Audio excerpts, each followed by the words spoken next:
wabarakatuh. Di video kali ini saya akan menjelaskan 3 materi, yaitu yang pertama model pengelolaan pembelajaran kelas rangkap, dan yang kedua kajian pengorganisasian pembelajaran kelas rangkap, dan yang terakhir lingkungan sebagai sumber belajar.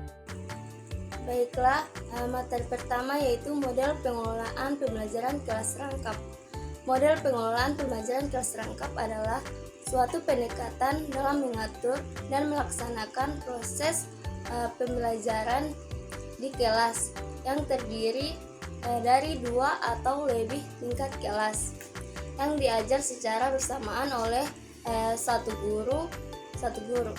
Model ini bertujuan untuk mengoptimalkan sumber daya pendidikan yang terbatas seperti jumlah guru dan ruang kelas, serta memastikan bahwa semua siswa mendapatkan akses pembelajaran yang efektif meskipun berada dalam kondisi yang tidak ideal. Adapun keuntungan dan tantangan model PKR, yaitu keuntungan yang pertama memaksimalkan keterbatasan sumber daya pendidikan, dan yang kedua membantu siswa belajar secara mandiri dan bekerja sama dalam kelompok heterogen, dan yang ketiga memungkinkan guru untuk lebih mengenal karakteristik siswa secara mendalam. Adapun tantangannya yaitu yang pertama membutuhkan keterampilan manajerial dan pedagogik yang tinggi dari guru, dan yang kedua pengelolaan waktu menjadi lebih kompleks, dan yang terakhir kesulitan dalam penyampaian materi yang sesuai dengan tingkat pemahaman masing-masing siswa. Berikut model-model pembelajaran kelas rangkap, yaitu yang pertama pembelajaran kelas rangkap 221, di mana 2 kelas, 2 mata pelajaran, 1 ruang kelas, yaitu guru mengajar 2 kelas, 2 mata pelajaran yang berbeda di dalam 1 ruangan kelas.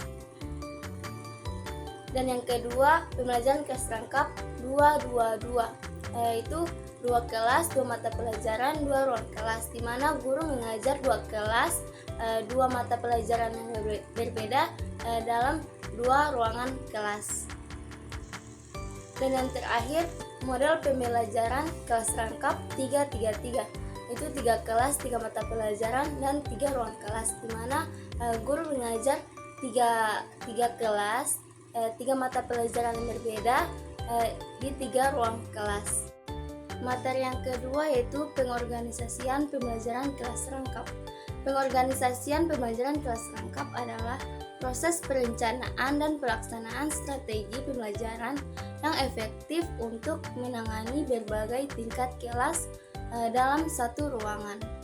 Hal ini mencakup pembagian kelompok siswa, pengelolaan waktu, penggunaan metode pembelajaran yang variatif, serta evaluasi hasil belajar untuk memastikan setiap siswa mendapatkan pengalaman belajar yang optimal.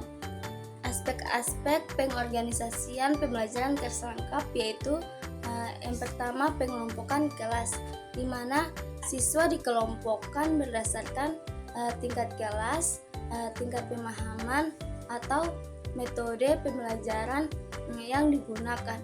Dan yang berikut penggunaan tutor sebaya untuk membantu siswa yang membutuhkan bimbingan tambahan. Dan yang berikut pengelolaan waktu, pembagian waktu pembelajaran yang adil untuk setiap kelompok kelas.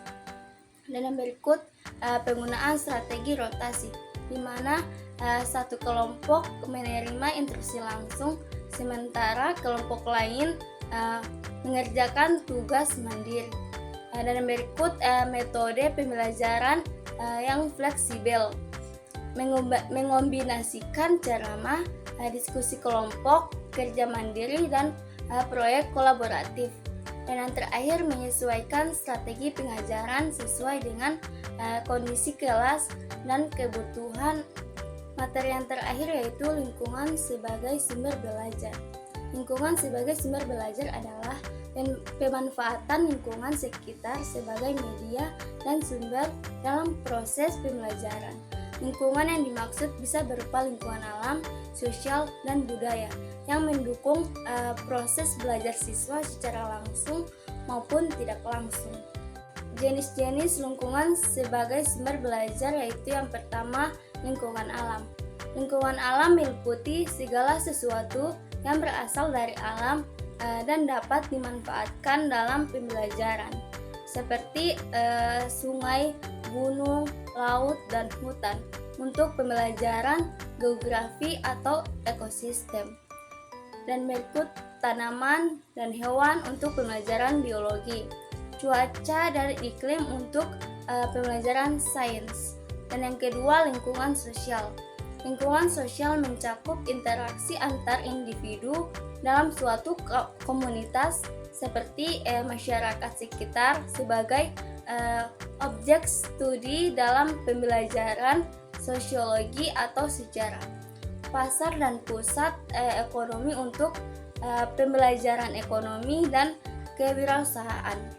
Tradisi dan adat istiadat untuk pembelajaran kebudayaan dan bahasa. Dan yang ketiga, lingkungan buatan. Lingkungan buatan mencakup segala sesuatu yang dibuat oleh manusia untuk mendukung aktivitas kehidupan seperti perpustakaan, museum, dan galeri seni sebagai sumber belajar sejarah dan seni. Pabrik dan industri sebagai sumber belajar teknologi dan ekonomi. Infrastruktur kota untuk pembelajaran perencanaan wilayah dan tata kota. Baiklah, itulah penjelasan materi dari saya. Bila ada salah kata, saya mohon maaf. Wassalamualaikum warahmatullahi wabarakatuh.